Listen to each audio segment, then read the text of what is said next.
সরবরাহ ভালো থাকলেও রাজধানীর বাজারগুলোতে আগের দামেই বিক্রি হচ্ছে সব ধরনের সবজি। তবে সপ্তাহের ব্যবধানে মুরগির বাজারে অস্থিরতা দেখা দিয়েছে। সোনালী কক মুরগির দাম কেজিতে ৩০ টাকা বেড়েছে। শুক্রবার ৩০ জানুয়ারি রাজধানীর বিভিন্ন বাজার ঘুরে এমন চিত্র দেখা গেছে। এসব বাজারে শীতকালীন সবজি গত সপ্তাহের দামেই বিক্রি হচ্ছে। সিম প্রকারভেদে ৪০ থেকে ৬০ টাকা কেজি দরে বিক্রি হচ্ছে। বাজারগুলোতে টমেটো ৬০ থেকে ৮০ টাকা, দেশি গাজর ৪০ থেকে ৫০ টাকা, মূলা ৩০ থেকে ৪০ টাকা, ফুলকপির পিস ৩০ থেকে ৪০ টাকা এবং লাউ ৬০ থেকে ৮০ টাকা দরে বিক্রি হচ্ছে। বেগুন প্রকারভেদে ৬০ থেকে ১০০ টাকা, করলা ৭০ থেকে ৮০ টাকা, ঢেঁড়স ১৪০ টাকা এবং ধুন্দুল ৮০ থেকে ১০০ টাকা কেজি দরে বিক্রি হচ্ছে। এসব বাজারে কাঁচামরিচ ১০০ থেকে ১২০ টাকা কেজি দরে বিক্রি হচ্ছে।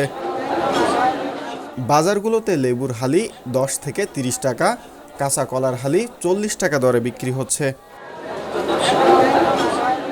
সোনালী কক মুরগি কেজিতে ৩০ টাকা বেড়ে ৩০০ টাকা এবং সোনালী হাইব্রিড মুরগি কেজিতে ২০ টাকা বেড়ে ২৭০ টাকা দরে বিক্রি হচ্ছে।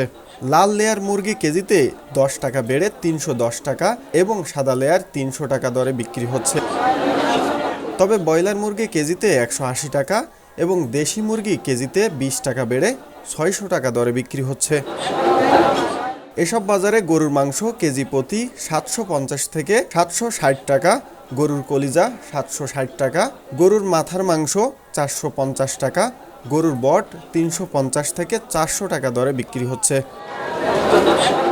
বাজারগুলোতে ১ ডজন লাল ডিম ১১০ টাকা, হাঁসের ডিম ২০০ টাকা, দেশি মুরগির ডিমের হালি ১০০ টাকা এবং সোনালী কক মুরগির ডিমের হালি ৭০ টাকা দরে বিক্রি হচ্ছে।